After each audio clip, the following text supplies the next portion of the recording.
was applying to work for the campaign, I didn't express any, real interest in Russia whatsoever. Right. I came from an energy background. All my business was actually done in the Middle East. Right. And the one meeting I did set up with Trump was with the Egyptian president, because that's actually where I had real contacts at. Right. Obviously, I couldn't set up the meeting between Trump and Putin for two reasons. Right. One, after a while, it seemed that the campaign did not want to actually host this meeting, right. which is it's public record now. And two, obviously, I didn't have real connections to Russia. The guilty plea of George Papadopoulos is providing fresh insight into Robert Mueller's wide-ranging investigation of Russia's attempt to influence the presidential campaign. When Papadopoulos was sentenced October 5th, one of the prosecutors described it as, quote, an ongoing investigation, of which this case is a small part. His personality is very educated, articulated, and even his contribution to the campaign has been much more relevant than bringing coffee. You didn't voluntarily tell anyone. And number two, why all the lies? You were convicted of lying. Michael Flynn was convicted of lying. Michael Cohen was convicted of lying. There have been other lies related to it from the podium at the White House. Why all the lies? I made it kind of clear in the book, too, but it's very important for me to say it out loud as well, of why this lie occurred during my initial meeting with FBI. Playing this cat and mouse game with this individual, Joseph Mifsud, in which candidate Trump, President Trump, or any of his team for that matter, outside of me, had anything to do with.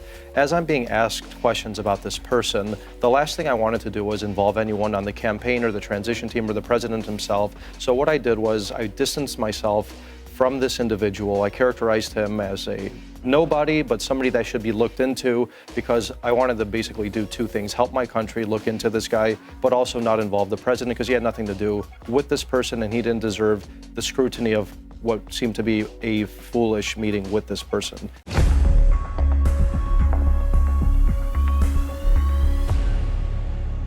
George Papadopoulos is a former member of the Foreign Policy Advisory Panel for Donald Trump and an author of Deep State Target: How it Got Caught in the Crosshairs of the Plot to Bring Down President Trump, which was released just last year. You can find him on Twitter at GeorgePapa19, where he has a following of about 700,000 people. George, thanks for coming on the show. How are you today?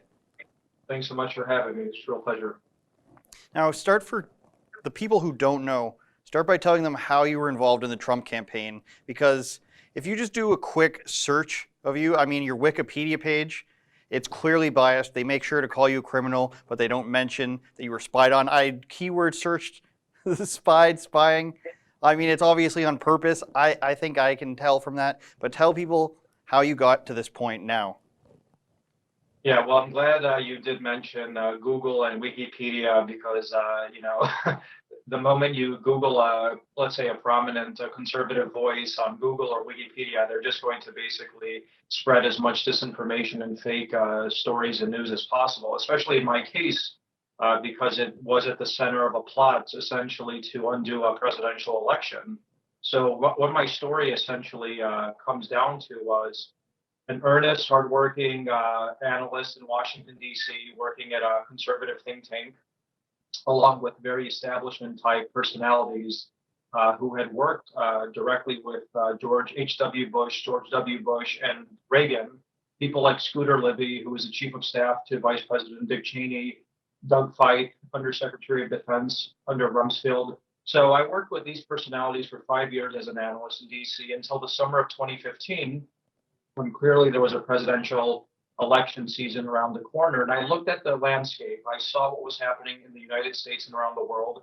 And I thought that America needed more of a populist kind of leader, or somebody who at least espoused that type of rhetoric and actually had tangible policy prescriptions that would address the nation's political security and economic woes. And that was Donald Trump.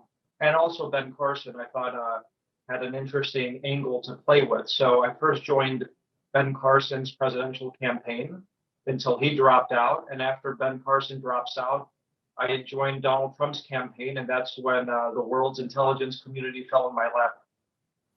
Yeah, and I'll get to a little bit about the story about how they got permission to do that. But at what point did you realize, or what part in time were you informed that you were being surveilled by the FBI? Was it through somebody in the administration calling you? Was it from the media itself? How did you get word of this? Well, essentially, what happened was before even the Washington Post had announced that I had joined the Donald Trump campaign, I was actually based in London, in between working for the Ben Carson and Donald Trump campaign. And immediately upon me telling this mysterious organization that had hired me right after I left Ben Carson's campaign, I tell them, look, I'm leaving your organization. I'm going to be joining the Trump campaign. And that's when this group began to introduce me to a lot of the mysterious and shady characters that we later understood were at the epicenter of the entire spying scandal. People like Joseph Mifsud, who some of the viewers might know if they followed somewhat of the Obamagate, Spygate story, and others. So a lot of actually what happened to me was based abroad. A lot of the spying was based in London, which suggests that it wasn't actually the FBI who was running the operation against me, and that's why I think my story has yet to actually have a final chapter closed on it. Now, for me personally, years ago when this stuff was happening, this was one of my first really big YouTube videos that hit hundreds of thousands of views. If I recall correctly, I think it was the New York Times was the publication that said the Trump campaign was spied on, and then they later retracted that when it was no longer politically convenient. And if I have any of the timeline incorrect here, please correct me. But from what I understand, and this is just from memory, they used the Steele dossier to feed.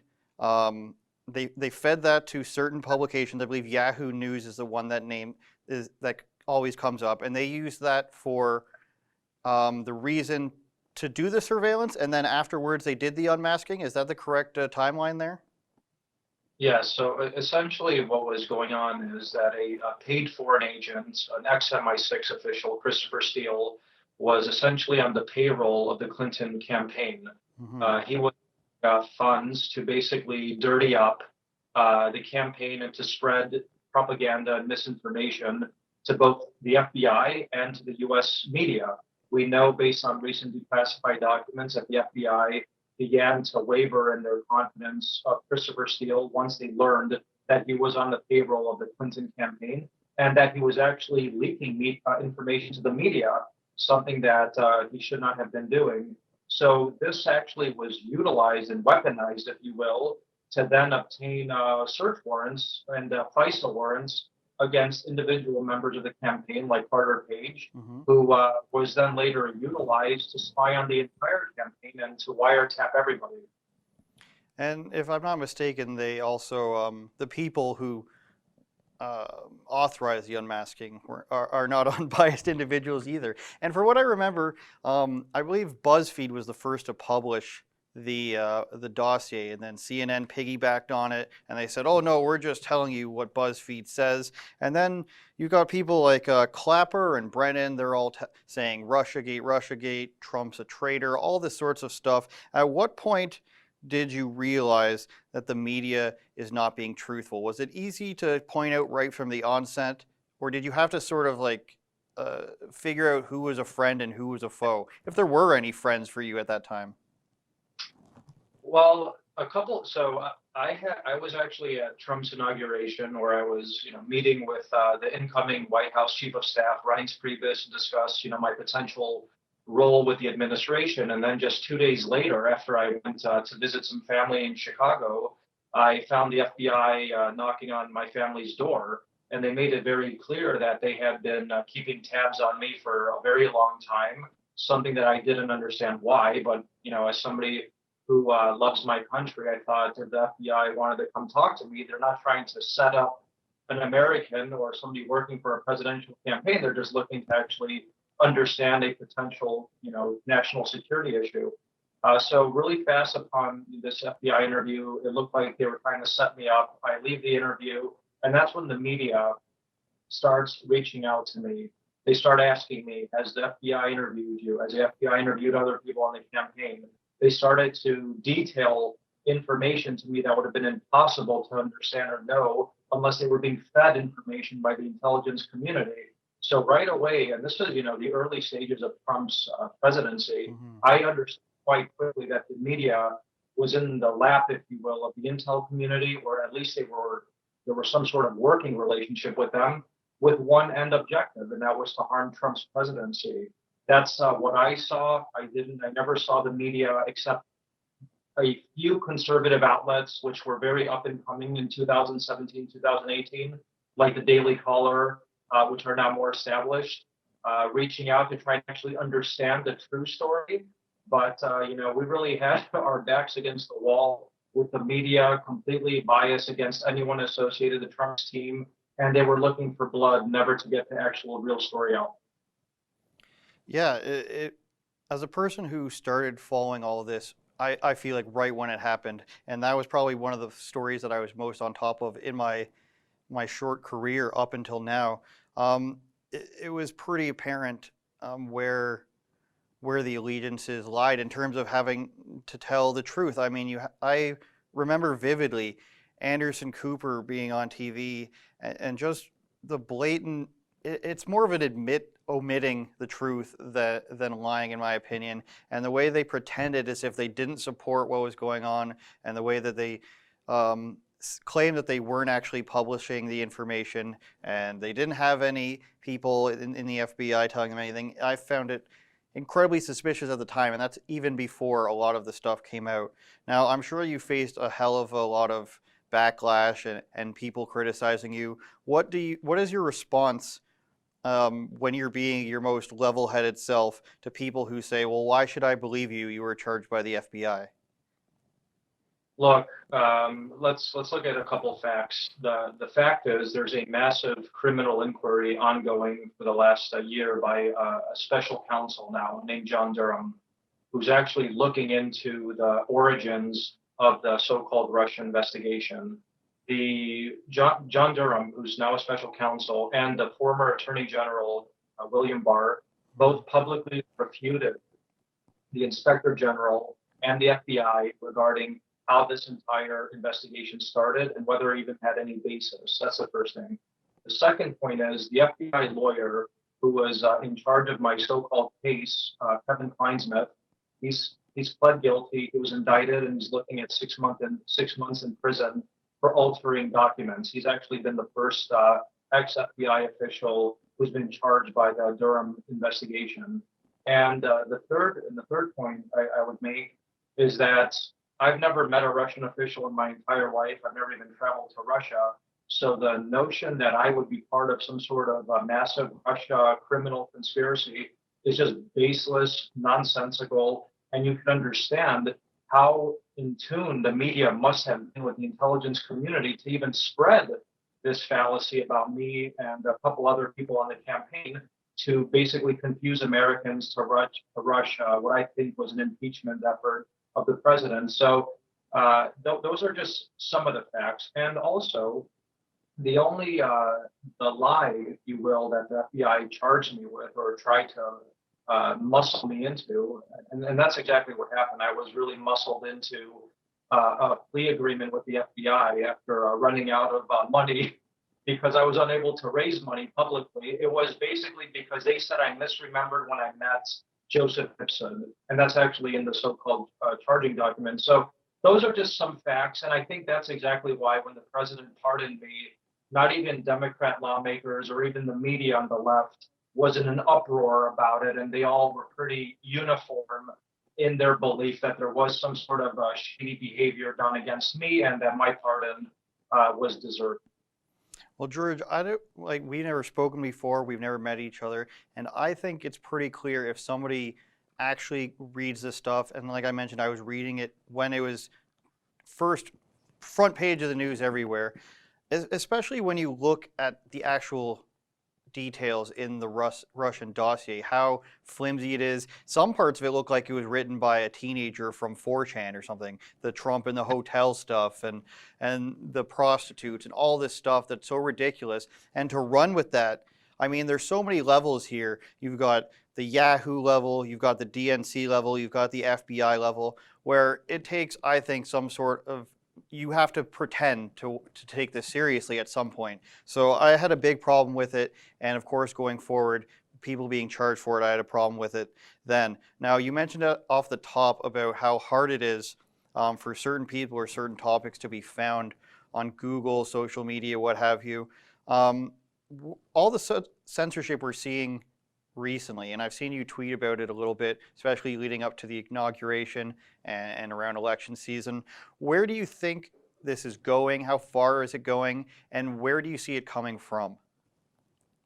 Look, the president was very adamant about repealing Section 230, which actually is a provision that allows protections for social media giants like Twitter and Facebook from not having liabilities for what they post.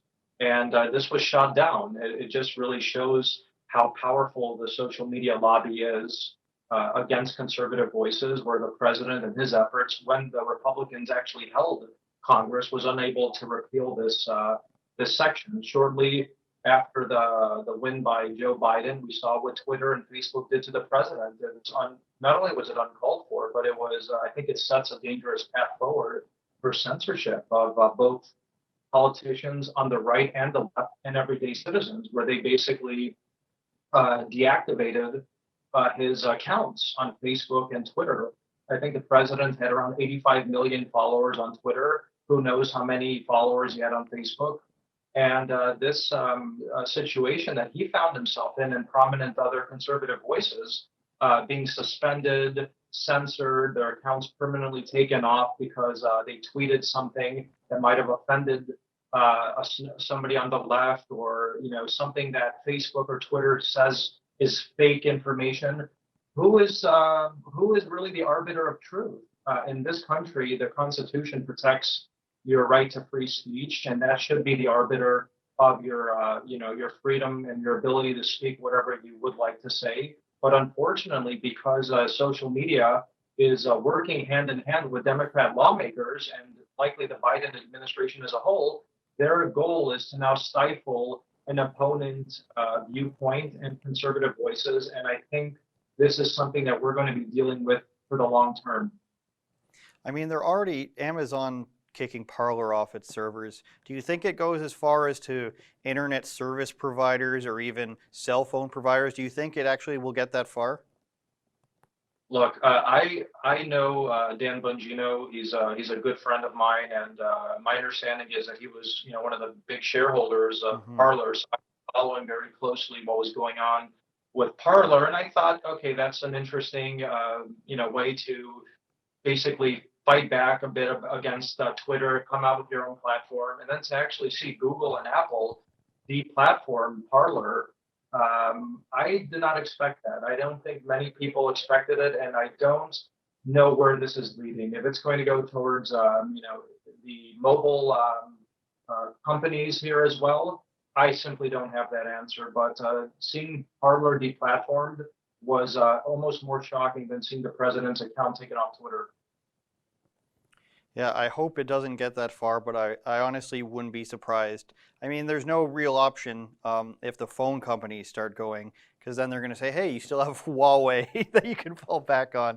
All right, George, that's going to be the end of our YouTube segment. We're going to move behind the paywall. So if you guys want to see the rest of the interview, go to rebelnewsplus.com, and you can sign up for just $8 a month. What are we going to be talking about? Why you should sign up? We're going to be talking about Donald Trump in real life, who George trusts, who you should trust in the government, and of course, maybe we'll talk a little bit about the Q stuff, George. Thank you for watching Andrew Says. If you want to see the full uncut version, go to rebelnewsplus.com and sign up today so you can see the entire episode where we talk about topics we can't show you on YouTube. They'll ban us.